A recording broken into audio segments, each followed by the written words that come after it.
ना तो कुछ बताने की जरूरत है ना समझाने की जरूरत है कि 7 दिन के अंदर अंदर किसी की सिफारिश की जरूरत नहीं है, टेक्निकल कमी है। कहना चाहेंगे आप? दीपक जी, आपने एक बहुत बेहतर सवाल जो आज के दिन में जनता जिसका जवाब चाहेगी मेरे से पूछा है, और सरकार का सजग प्रतिनिधि होने के नाते मेरा ये फर्ज बनता है कि आपके चैनल के माध्यम से मैं अम्बाला की जनता को जागरूक करूं। देखिए, सरकारें आती हैं, सरकारें चली जाती हैं, अपनी नीतियां लाती हैं, अपनी नीतियां चली जाती हैं, कुछ नीतियां फेल होती हैं, कुछ नीतियां पास होती हैं। परंतु वर्तमान में मनोहर लाल खट्टर जी की सरकार ने, भारतीय जनता पार्टी की सरकार ने हरियाणा में व्यवस्था परिवर्तन का काम किया है, और इस व्यवस्था परिवर्तन के नाते हरियाणा का जितना भी मूलभूत आधार ढांचा है उसको बदलने का काम सरकार कर रही है। इसलिए कई जगह दिक्कतें बहुत ज़्यादा आ रही हैं, कई जगह जहां सुधार की प्रक्रिया लगभग पूर्ण हो गई है वहां इस काम के लिए बहुत बढ़िया नतीजे आ रहे हैं। देखिए, मैं एक एग्जांपल आपको देना चाहूँगा।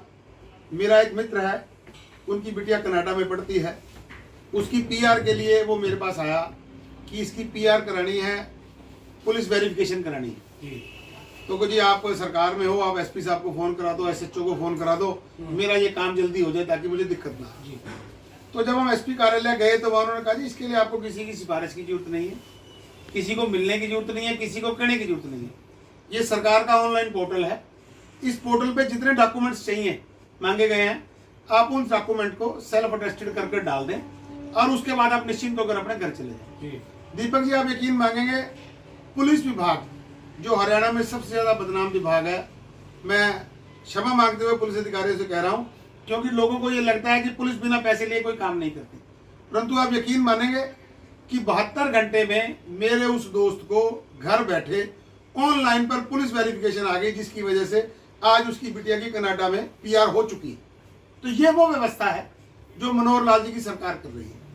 ये आम आदमी को उस सरकारी कर्मचारी से दूर कर रही है जो कहीं ना कहीं भ्रष्टाचार का घोतक था, जो जब आप सरकारी कार्यालय में काम करवाने जाते थे तो आपके डॉक्यूमेंट्स में कमियां निकाल के आपसे पैसे ऐंठता था। सारे कर्मचारी ऐसे नहीं है, परंतु अधिकतर कर्मचारियों का रवैया यही रहता था कि जो आ गया, आप आए हो क्या लेकर आए हो, जाओगे तो क्या देकर जाओगे। तो इस व्यवस्था परिवर्तन को बदलने का जो काम मनोहर लाल सरकार कर रही है, मैं उसकी जितनी तारीफ करूं कम है। हाँ, मैं ये मानता हूं कि इस व्यवस्था परिवर्तन में अभी बहुत सी कमियां हैं, चाहे वो तकनीकी रूप से हो, चाहे वो व्यवस्थात्मक रूप से हो, परंतु अंततोगत्वा ये सारी व्यवस्थाएं जनता के हित के लिए हैं और सरकार को पारदर्शी बनाने के लिए की जा रही है। जिसमें आपने पुलिस विभाग का उदाहरण दिया, लेकिन यहाँ मैं एक और सवाल पर आपकी राय जानना चाहूंगा। जैसा कि शायद इस सब में आपने ऑनलाइन पोर्टल प्रणाली का जिक्र किया है, उसी ऑनलाइन पोर्टल प्रणाली में बैठे बैठे रातों रात लोगों के मकानों की आईडी गलत होती है, लोगों के आधार कार्डों में परिवर्तन होता है, यूं कहें पीले कार्ड कट जाते हैं, गुलाबी कार्ड कट जाते हैं, वो लोग आए दिन निगम में धक्के खा रहे हैं, कहीं भी कोई सुनवाई उनकी नहीं हो रही। इस सबको कैसे देखते हैं? मैंने दीपक जी पहले कहा कि व्यवस्था परिवर्तन के नाते कहीं ना कहीं तकनीकी कमियां हैं। अब ड्रोन से सर्वे हुआ, ड्रोन ने एक प्लाट का सर्वे कर लिया, ड्रोन के समक्ष ये सारा प्लाट खाली है जी, परंतु इसके अंदर की 4 लाइनें लगा के आपने, मैंने, मोहित जी ने, शिवम जी ने, लूथरा जी ने, बत्रा जी ने अपने अपने जो प्लाट लिए हुए हैं, वो ड्रोन को तो नहीं ना पता। तो ड्रोन प्रणाली को गलत मान रहे हैं आप? ड्रोन प्रणाली में ये टेक्निकल कमी है, ये टेक्निकल कमी है, प्रणाली गलत नहीं है।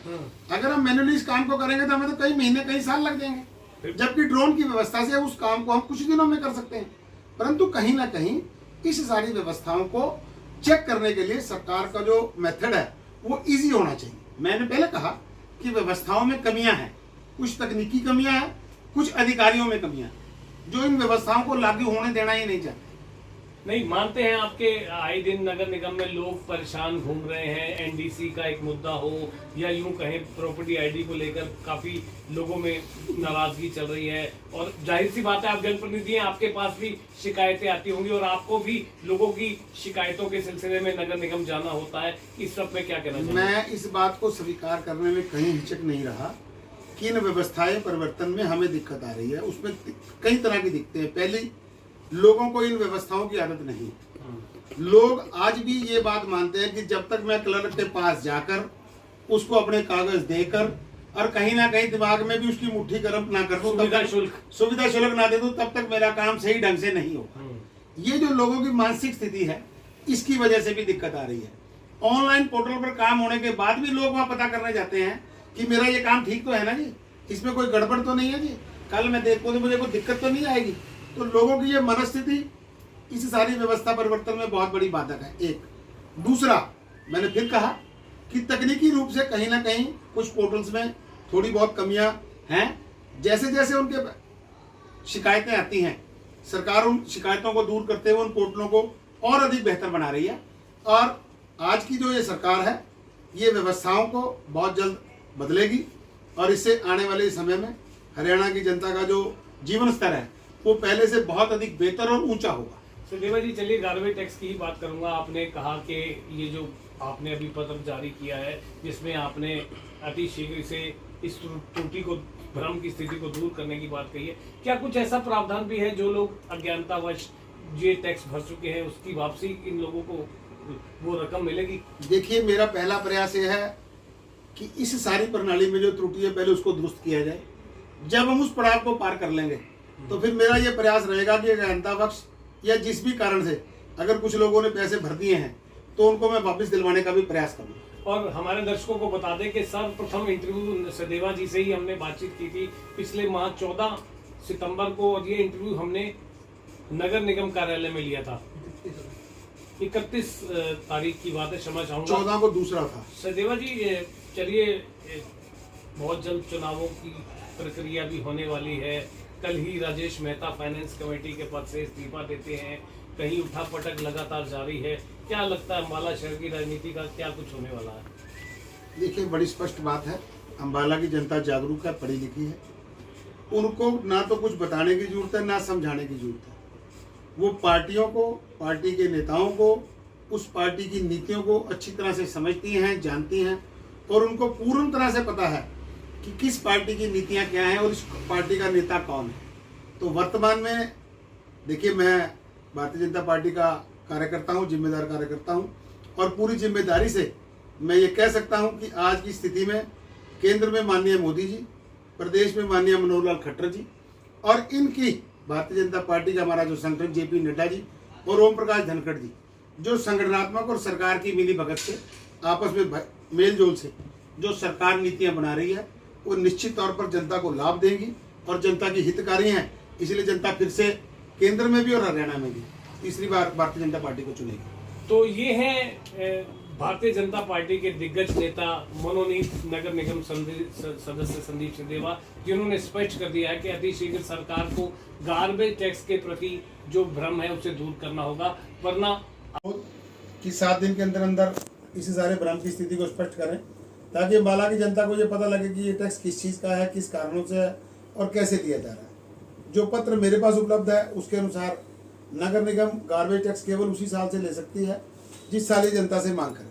अगर अधिकारियों ने अपने घर में बैठकर अपनी फाइलों में कोई मांग कर रखी है तो उसकी ना तो जनता को जानकारी है ना देने वाले को जानकारी है, परंतु उसके बावजूद भी धक्काशाही से किसी से एनडीसी के नाम पर, किसी से नक्शा पास करने के नाम पर और किसी के बच्चे का जन्म मृत्यु प्रमाण पत्र करने के नाम पर ये सब प्रकार के धक्का करके टैक्स ले रहे हैं, जो कि एक गैर कानूनी परंपरा है। मैं इसके विरोध में खड़ा हूँ। सुदेवा जी, कुछ ऐसे अभी प्रावधान रहेगा जो लोग इस टैक्स को पे कर चुके हैं, सरकार उस टैक्स को वसूल चुकी है, या उसकी वापसी के लिए भी कुछ आप करेंगे? दीपक जी, हमारा सबसे पहला लक्ष्य है वो ये है कि सरकार इस मुद्दे पर एकमत हो, सहमत हो, विभाग सहमत हो, अधिकारी सहमत हो कि नगर निगम ने ये कचरा प्रबंधन टैक्स किस साल से लेना है और कितना लेना है।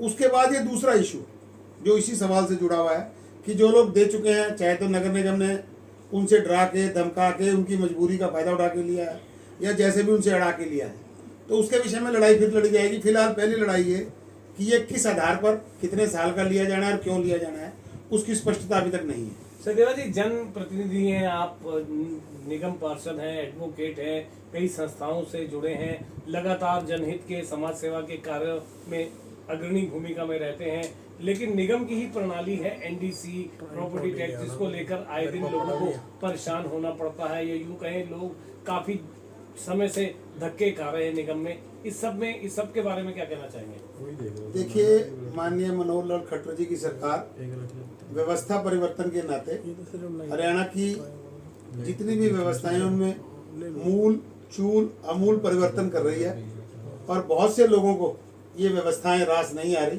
क्योंकि उनकी भ्रष्टाचार की दुकानें बंद हो रही हैं। तो इसलिए वो सब लोग इसके खिलाफ जम के प्रचार करते हैं और कहीं ना कहीं जो पोर्टल हैं उनके अंदर कहीं ना कहीं मैं ये मानने में मुझे कोई दिक्कत नहीं है कि तकनीकी रूप से कुछ ना कुछ कमियां हैं, क्योंकि जब हम कोई काम नया शुरू करते हैं तो उसके इस्तेमाल के बाद ही पता लगता है कि इसमें क्या क्या सुधार और होना चाहिए जिससे ये और अधिक जन उपयोगी बन सके। तो उन सब पर सरकार संज्ञान लेती है और बहुत जल्द उन पोर्टलों को अपडेट किया जाता है और जिससे पहले दिन से लेकर आज तक व्यवस्थाएं बहुत बदली हैं। जो समस्याएं पहले दिन 10 थी वो आज मेरे हिसाब से घटकर 1 या 2 रह गई हैं और आने वाले दिनों में सरकार उस पर भी काम करते हुए सब जो समस्याएं हैं उनको दूर करेगी। तो संदीप सदेवा जी, आपने एक पत्र के माध्यम से सरकार को ये स्पष्ट कर दिया है कि अति शीघ्र इस त्रुटि को या इस भ्रम को दूर किया जाए जो लगातार अम्बाला वासियों को एक गार्बेज टैक्स के रूप में लगकर आ रहा है। अगर फिर भी सरकार ना चेती तो? देखिए, मेरे पास संवैधानिक सीमाओं के तहत बहुत से अधिकार सुरक्षित हैं। मैं इस संघर्ष को आगे बढ़ाऊंगा और अगर मुझे जरूरत पड़ी तो मैं अदालत का दरवाजा भी खटखटाऊंगा। तो ये हैं संदीप सदेवा जिन्होंने कितनी प्रखरता से बताया है कि अम्बाला वासियों को गार्बेज टैक्स से निजात दिलाने के लिए जो एक बात को उठाने, जो सरकार को स्पष्ट करने के लिए क्या कुछ करेंगे संदीप सदेवा। 24 हाल फिलहाल की इस न्यूज़ को ज़्यादा से ज़्यादा शेयर कीजिएगा क्योंकि खबर जुड़ी है आपसे। 24 हाल फिलहाल न्यूज़ के लिए मैं दीपक गांधी अपने साथी मुन्ना सिंह के साथ। धन्यवाद।